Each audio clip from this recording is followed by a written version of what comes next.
বলে যে ছোটটা আমাকে দিবি, আমি ভেবেছিলাম না ওর গ্লাভস পরে তুমি দিবি। মিয়াও মিয়াও মিয়াও আমার কথা দাও না।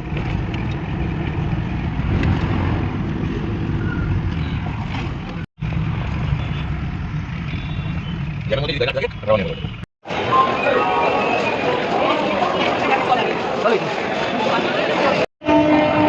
আমি জানি বন্ধ করতে হ্যাঁ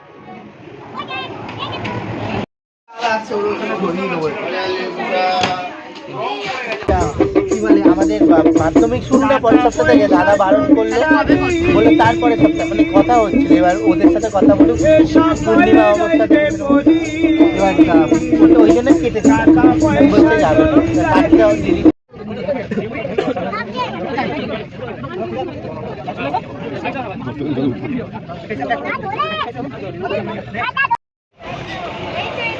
অ্যাটলিস্ট সকাল 6:05 গণদেবতা ধরে আমরা এখন পৌঁছালাম। এই হলো গিয়ে রামপুরহাট স্টেশন। অ্যান্ড এখন আমরা ন্যাচারালি বেরোলাম সব। এবার এখান থেকে গাড়ি ধরবো অ্যান্ড দেন তারাপীঠের উদ্দেশ্যে রওনা। তো অনেকটা জার্নি হলো, সেই ভোরবেলায় বেরিয়েছি। সো থ্যাংক ইউ অ্যান্ড দেখতে থাকো যাত্রা শুরু তারাপীঠের উদ্দেশ্যে। ফোনে ন্যাচারালি এখন ওই প্রায় 1:24 আর এখন আমরা মানে হোটেলে রইলাম। এই হলো মেন রোড। আমাদের হোটেলটা ওই যে ওই দিকটাতে পুরো একদম রাস্তার ধারে ওই দিকটাতে হোটেলটা দিয়ে উঠেছি। আর এটা হলো মেন রোড।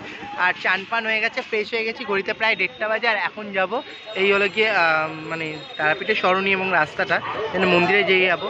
এখন যাব মন্দিরের দিকে,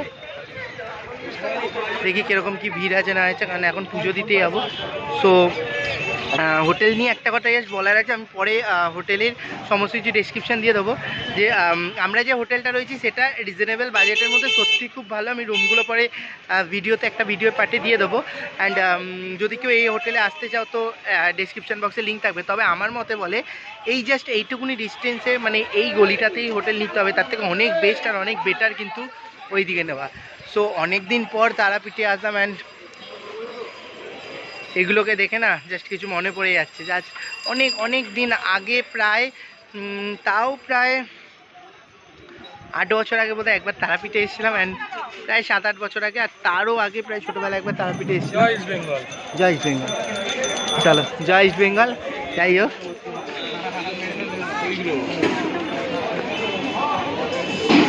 সেখানে এইসব খাবার দাবারের দোকান রয়েছে। তো এখন খাবার দাবারের দোকানে কনসেন্ট্রেট করলে হবে না, যেতে হবে অনেক দিন। মানে তারাপীঠ না একটা সত্যি আলাদা ভালো লাগে আর আলাদা ভালোবাসা থাকে। অ্যান্ড দেন এতদিন পর আসছি না, এই কবে আসবো এটা সত্যি করছিল। অ্যান্ড এখন মন্দিরের পথেই যাচ্ছি। বাকিরা সবাই এগিয়ে গেছে, ওই যে সামনের দিকে রয়েছে বাকিরা সবাই। সো যাই মন্দিরে পুজো দিই, দেখি কীরকম পুজোর ব্যবস্থা। আর একটা কথা বলে রাখি, এখানে আমরা যে হোটেলে ছিলাম সেই ছেলেটাই সমস্ত কিছু ব্যবস্থা করে দিচ্ছেন। এই হলো ভেতর দিক দিয়ে একটা রাস্তা দিয়ে নিয়ে আসলো, বললো এই দিক দিয়ে মায়ের মন্দিরে সে একদম সামনে নিয়ে যাবে। অ্যান্ড এই জায়গাটা দেখেই ঢুকে বুঝতে পারলাম হয়তো এখানে ভান্ডারা চলছে, এখানে হয়তো ভান্ডারা চলছে। আর এই দিক দিয়ে যেতে বললো। আর এই যে মায়ের মন্দিরটা দেখা যাচ্ছে দূরে, আই থিঙ্ক দেখাতে পাচ্ছি। এই যে মায়ের মন্দিরটা রয়েছে, আর এই বললো যে এই পাশটা দিয়েই নিয়ে যাবে ভেতর দিয়ে। তো যেটা বলছিলাম আর কি, যে আমরা যে হোটেলে রয়েছি সেই হোটেল থেকেই কিন্তু সেই ছেলেটাই সমস্ত কিছু ব্যবস্থা করে দিচ্ছে এবং বলেছে পুরোপুরি কোনো টাকা লাগবে না, কিছু না।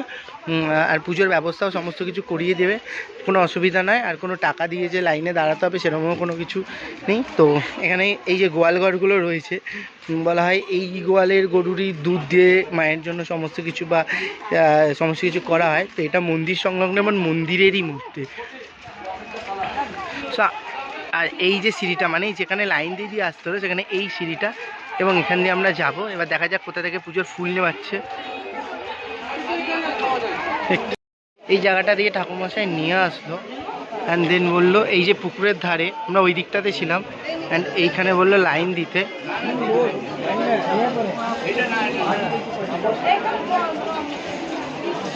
তো এখানে আমাদের লাইন দিতে হবে।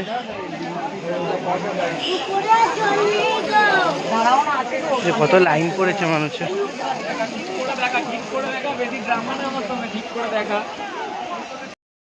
এত লাইন ছিল, আর এই লাইনগুলো ক্রস করে ন্যাচারালি আসলাম। এখনো কত লাইন রয়েছে।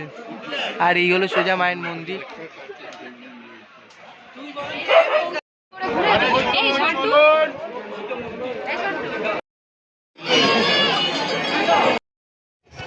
পুজো আমাদের দেওয়া কমপ্লিট হয়ে গেল। ভেতরে তো মোবাইল ফোন অ্যালাউ করে না।